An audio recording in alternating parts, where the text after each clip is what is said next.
इस समय मौजूद हैं हम दिल्ली के जंतर मंतर प्रोटेस्ट साइट पर, जहां कांग्रेस जनता पार्टी ने आज 6 जून को ऐलान किया था कि वह भारी हुजूम के साथ इस स्थल पर प्रोटेस्ट करेंगे और धर्मेंद्र प्रधान जो कि भारत के शिक्षा मंत्री हैं उनसे इस्तीफा की मांग करेंगे। आप मेरे सीधे हाथ की तरफ देख सकते हैं कि यहाँ युवाओं का काफ़ी हुजूम है। लोग नारे लगा रहे हैं कि धर्मेंद्र प्रधान इस्तीफा दो, और तमाम ऐसे नारे लगा रहे हैं। लोग मास्क पहन के, कॉकरोच का मास्क पहन के और तिरंगा झंडा लेकर अपना प्रोटेस्ट कर रहे हैं। इस समय जंतर मंतर जो है युवाओं के भीड़ से काफ़ी भरा पड़ा है। यहाँ आपको कई 2 से 3 ग्रुप देखने को मिल जाएंगे जहाँ युवा अपना प्रोटेस्ट कर रहे हैं, लेकिन सबका एजेंडा एक है, सबके नारे एक हैं। वो लोग धर्मेंद्र प्रधान, शिक्षा मंत्री धर्मेंद्र प्रधान के इस्तीफे की मांग कर रहे हैं। यहाँ जो युवा प्रोटेस्ट कर रहे हैं, हम उनसे बात करते हैं और उनके मुद्दों को जानने का प्रयास करते हैं कि वो यहाँ किस लिए आए हैं और इतनी तपती गर्मी में, दिल्ली की गर्मी, और यहाँ जो लोग हैं यहाँ मौजूद हैं, साथ ही दिल्ली पुलिस और आरपीएफ के जवान भी यहाँ पर मौजूद हैं जो सुरक्षा व्यवस्था को संभाले। आइए लोगों से बात करते हैं और उनकी राय को जानते हैं।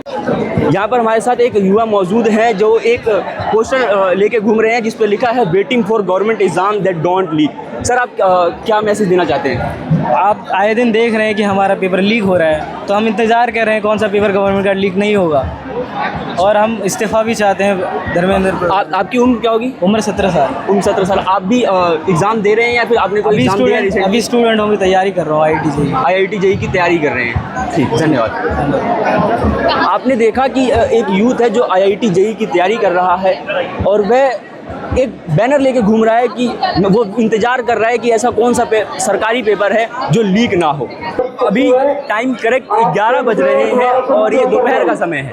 अभिजीत दिग्विजय जी का कहना था कि वह 9 बजे तक प्रोटेस्ट साइट पर पहुंचेंगे और अपने कार्यकर्ताओं का समर्थन करेंगे, लेकिन अभी तक वह प्रोटेस्ट साइट पर नहीं पहुंचे हैं और 1 घंटे पहले वो एयरपोर्ट पर पहुंचे हैं, जिसके बाद वो शायद कुछ समय में यहाँ पर मौजूद हो, अपने कार्यकर्ताओं के साथ मौजूद हो, अपनी बात को रखें। और जैसा कि उनका मुख्य एजेंडा है कि धर्मेंद्र प्रधान जी का इस्तीफा लेना है। यहाँ कार्यकर्ता मौजूद हैं और पुलिस लगातार अनाउंसमेंट कर रही है, मीडिया कर्मियों से सहयोग मांग रही है कि जो लोग वहाँ पर दीवार के ऊपर या फिर पेड़ों पे चढ़े हैं वह नीचे उतर जाए। पुलिस लगातार सुरक्षा व्यवस्था मेंटेन कर रही है और कार्यकर्ता जोर शोर से अपने नारों को, अपने मुद्दों को, अपनी आवाज़ को रख रहे हैं। और तरीके हो सकते हैं। यहाँ पर एक हमारे साथी हैं जो भगत सिंह जी की पुस्तक लेके प्रोटेस्ट कर रहे हैं। सर, आप ये इस पुस्तक के जरिए क्या मैसेज देना चाहते हैं? देखो, ये हमारे गुरु है भगत सिंह, उन्होंने एक ही बात कही है कि जो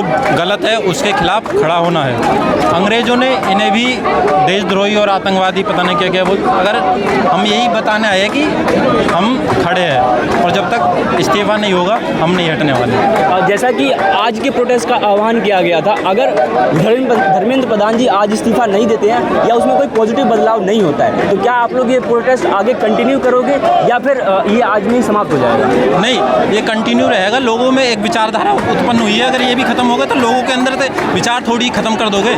सीधी और सिंपल बात ये है।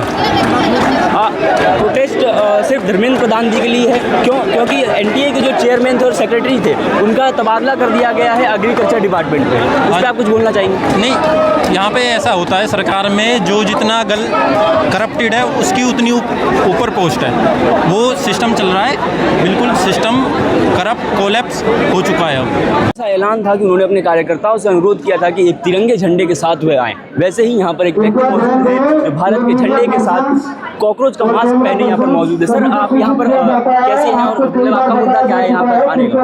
मुद्दा ये है कि धर्मेंद्र प्रधान जी का इस्तीफा हो। ये शुरुआत है, अभी कॉकरोच अभी बहुत अंडे देगा, उसके बाद बहुत उसमें अंडे में से बहुत जीवाणु निकलेंगे। इनका कहना है कि ये कॉकरोच अभी और आगे बढ़ेगा लेकिन इस्तीफा जरूर लेगा। सर, इस्तीफे का कारण क्या है? इस्तीफे का कारण यही है कि बार बार लीक पेपर लीक हो रहे हैं और पेपर लीक हो रहे हैं। दूसरा, ये शिक्षा मंत्री हैं और दूसरा हम विश्वगुरु हैं ना, विश्वगुरु, तो हम पेपर लीक के विश्वगुरु हैं भाई।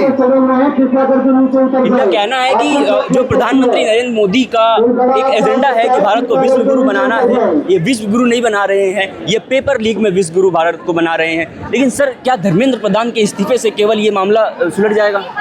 नहीं, इन्होंने सचिवों के ट्रांसफ़र करेंगे इधर से उधर जी, और धर्मेंद्र प्रधान जी जब इस्तीफा देंगे तो आने वाली जो लोग बैठे हैं कुर्सी पर वो सोचेंगे और उनके बच्चे खुद आत्महत्या करते तो वो क्या करते?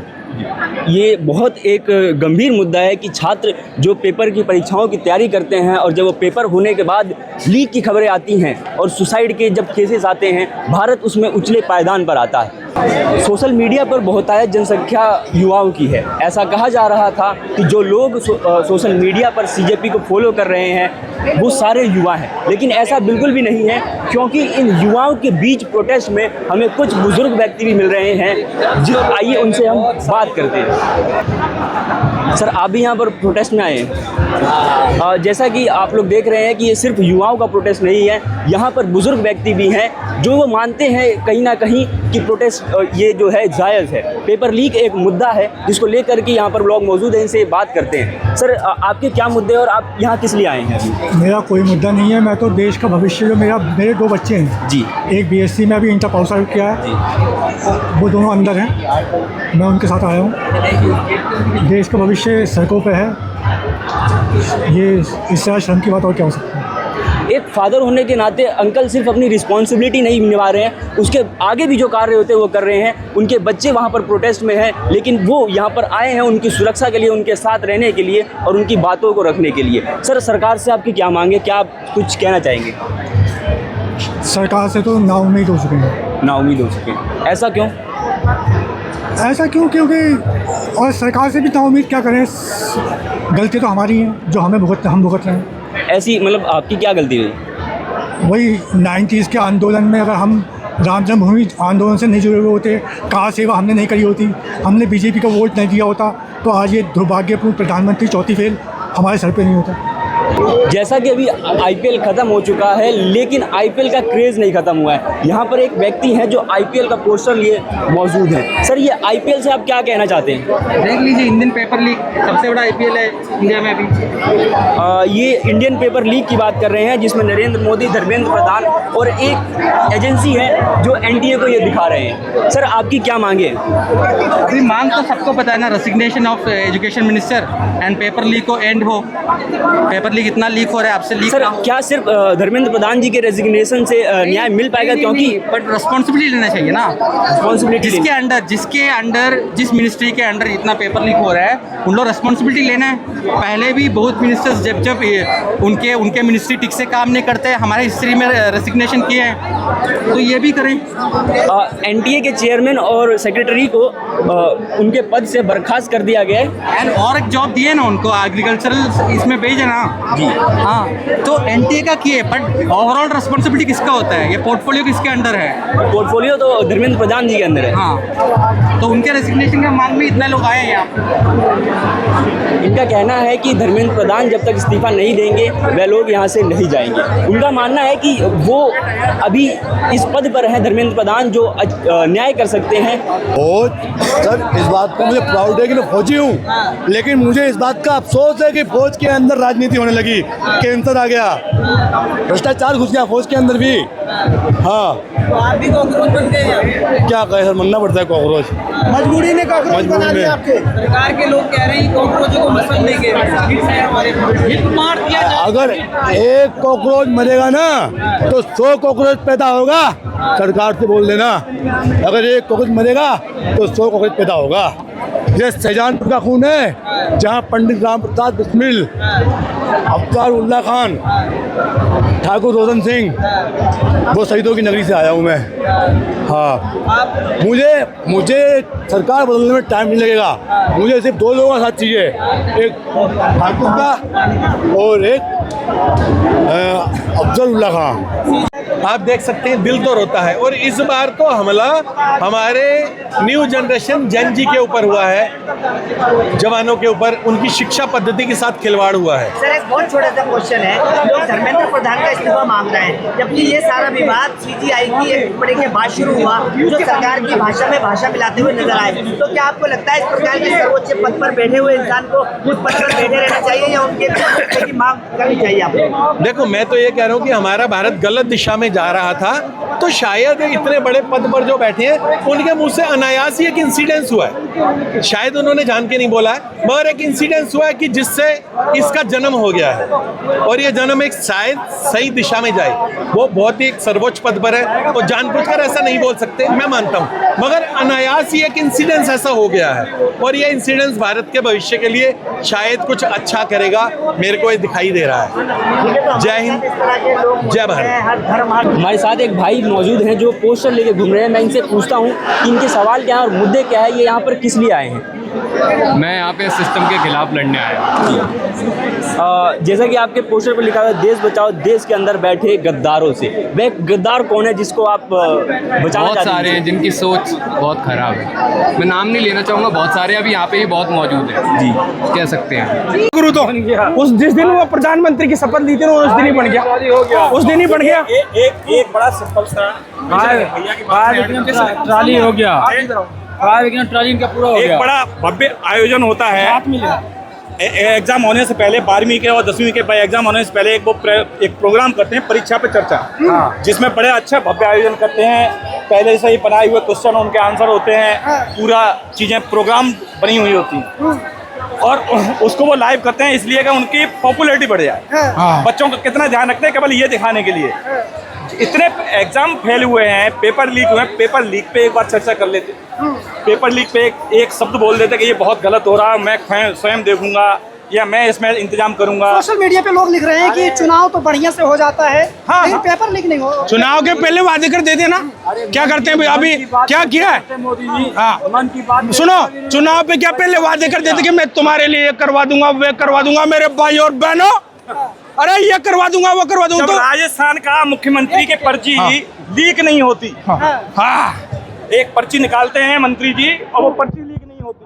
पेपर कैसे लीक हो गया? जिसके ऊपर हजारों करोड़ रुपए का। हमारे मोदी मन की बात करते हैं। हाँ तो एक सवाल सुनो दोस्तों, मैं आपसे भी बोलना चाहूंगा, आप पूरे इंडिया में कहीं से भी देख रहे होंगे, अभी हमारे यहाँ की दिल्ली की सीएम थी रेखा गुप्ता, उनसे पूछा गया एक सवाल कि पानी की इतनी कमी क्यों हो रही है।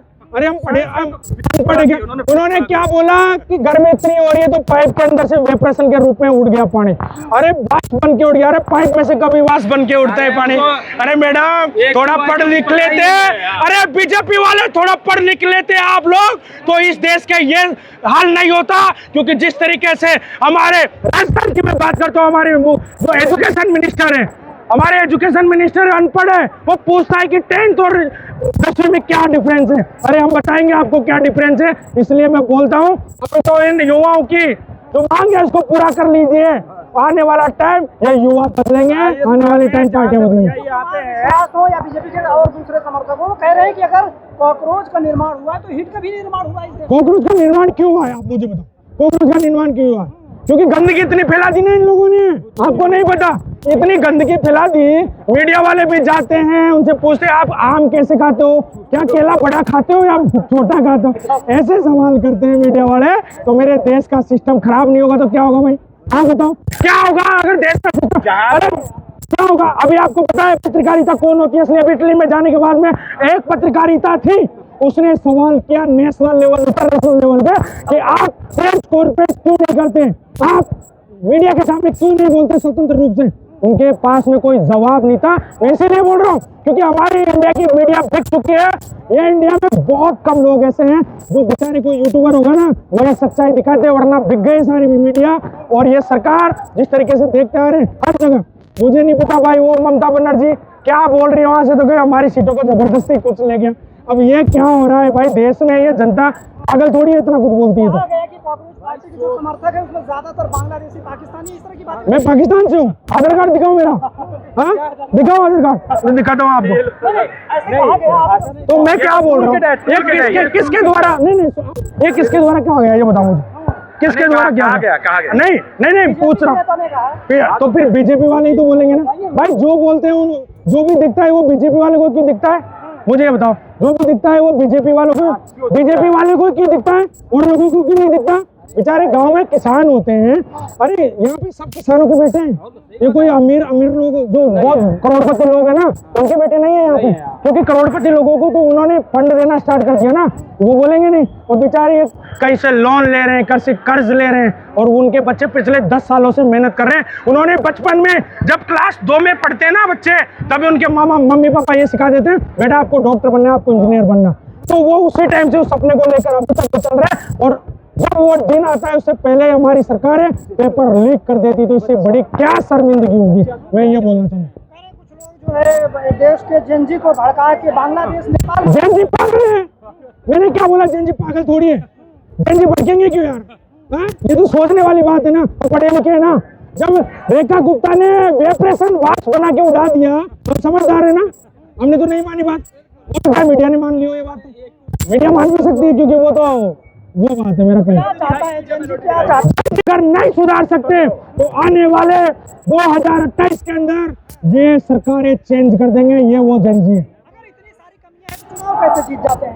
अरे चुनाव में मैं क्या बोल रहा हूँ, मैं क्या, जब पहले चुनाव से पहले वादे कर देते ना, आपके लिए आपके घर पे पक्का मकान बना देंगे, आपको पता नहीं आपके अकाउंट में 5-5 10 हजार डाल देंगे। बेचारे क्या करे, गरीब आदमी क्या करे भाई देखो देश की 80 करोड़ जनता को तो उन्होंने विकलांग कर दिया है। हाँ, बचे 60 कर दिया उनको, 60 करोड़ बच गए, उनको भी विकलांग कर देंगे। केवल वहाँ से राशन आएगा, पेंशन आएगी, आप उस पर जिंदा रहो, वो अपना काम करेंगे, आपको केवल कॉकरोच की तरह खाना मिलता रहेगा। ऐसा बना देंगे उसको केवल खाना चाहिए। वो कॉकरोच 80 करोड़ बना रखा है उन्होंने। कहा जाता मजबूत हाथों में देश है। 56 इंच। अरे भाई साहब 56 इंच सुनो, अभी मैं क्या बोल रहा हूँ, उनका वो 56 इंच है ना, वो अंदर से घुल गया, खराब हो गया। 56 इंच को उस कम हो गया वो। सरकार ने जो नॉर्वे की थी, हाँ। उसने 2 मिनट हवा कर दिया, तो उसकी तरफ देखा भी नहीं। बताओ 56 इंच का होता तो वो कम से कम खड़े होकर बात करते। काय को बोलते हैं 56 इंच? 56 इंच का होता तो ये जो समस्या आज की है पेपर लीक के ऊपर बोल रहे होते, सुनते हैं इस पे। 56 इंच का नहीं है, वो गलती है। कि जिस तरीके से अन्ना आंदोलन को बैक से जो है जगह दी गई, उसी तरीके से अभी यहाँ के जेनजी को इस कॉकरोच आंदोलन को कुछ लोग हाँ वो तो कुछ भी कर सकते हैं। अभी उनके हाथ में तंत्र है, शासन है, प्रशासन है, ईडी है, ईसी है, सीबीआई है, सब कुछ, वो कुछ भी कर सकते हैं। और मैं आपके मीडिया के माध्यम से ये बात और बोलना चाहूँगा, ये मौका ढूंढते हैं कि अगर थोड़ा सा भी कुछ उल्टा सीधा दिख जाए, इन सभी युवाओं का भविष्य खराब कर दे, अभी तुरंत जेल में डाल दे, तुरंत केस खराब कर दे। बेचारे हम तो बहुत संभल के हम बोल रहे हैं, हम तो स्वतंत्र रूप से बोल नहीं पा रहे। जहाँ से भाई साहब आते हैं राजस्थान से, वहाँ की बात बताता हूँ। वहाँ पे खिचड़ी खत्म कर दी है, बताओ, जिसकी वजह से 3 से 4 डिग्री टेम्परेचर ऊपर बढ़ गया है राजस्थान। हमारा राज्य वृक्ष खिचड़ी यार, ठीक है, इनका वृक्ष है, वहाँ का पूजा करते हैं, और वो खिचड़ी एक जीवन का आधार, जैसे पानी जीवन का आधार है, वहाँ पे वृक्ष खिचड़ी जो जीवन का आधार है, उसको कटवा के और सोलर लगा के सारा खत्म कर दिया। दूसरा, वहाँ पे इन्हीं के यहाँ से जैसलमेर से आते हैं रविंद्र सिंह भाटी, उनको खूब चारा डाला कि तुम बीजेपी में आ जाओ। वो बंदा अपने आप से लड़ा, आज की तारीख में उससे मजबूत नेता नहीं है वहाँ पे, जो सरकार के विरुद्ध बोलता है। उसको भी पूरी तरह से निचोड़ने की कोशिश नहीं करनी। वो जैन जी है, उसको मैं आपको ट्रांसफॉर्म कर रहा हूँ, तो वो जैन जी ही ये हर एक आदमी जैन जी बनेगा। तो ये बोलना चाहूँगा, मैं एक चीज़ और बोलना चाहूँगा आपकी मीडिया से, हो सकता है कितने लोग देखते कितने नहीं, लेकिन जब इस भारत के हर पद पे, चाहे कोई राजनेता हो, चाहे अभी ग्राम पंचायत के इलेक्शन होने वाले, चाहे वहाँ पे कोई मेरा जैसा सरपंच आके बैठ गया ना, तो जिस तरीके से गांव के अंदर जो पैसे आते हैं ना, वो फंड आता है विकास करने के नाम पे, वो नहीं खत्म होगा। सरपंच ही नहीं, चाहे MP MLA सरपंच, हमारे जैसे युवाओं को बनाओ, एक शिक्षित युवाओं को बनाओ, वो संभालेगा आपकी बात देश को। और कितना डिफरेंस देखने को मिलेगा, जिस तरीके से जो बूढ़े अनपढ़ नेता बन गए ना उनमें, और जो जैन जी लोग जो नेता बनेंगे ना, उनमें कितना डिफरेंस देखने को मिलेगा, आप खुद देख सकते हो ये बात।